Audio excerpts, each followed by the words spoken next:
வணக்கம். ஏழை எளிய குடும்பங்கள் பயன்பெறும் 100 நாள் வேலை திட்டத்தில் உழைத்த ஊதியத்தை கூட தர மறுக்கிறது இந்த பாஜக அரசு.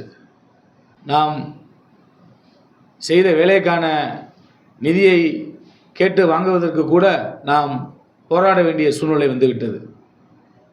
4.5 மாதங்களாக 100 நாள் வேலைவாய்ப்பு திட்டத்தின் நிதியை ரூபாய் 4034 கோடி நிதியை வழங்காமல் கோடீஸ்வரர்கள் வாங்கிய ரூபாய் 16 லட்சம் கோடி வங்கிக் கடனை தள்ளுபடி செய்துள்ளது இந்த பாஜக அரசு.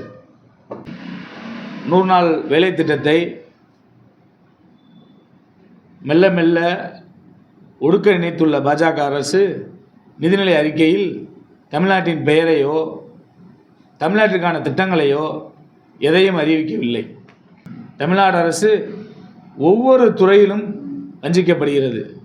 ஆகவே இத்தகைய பாஜகவை நாம் நாட்டை விட்டே விரட்டி ஆக வேண்டும். வெல்வோம் 200, படைப்போம் வரலாறு. நன்றி.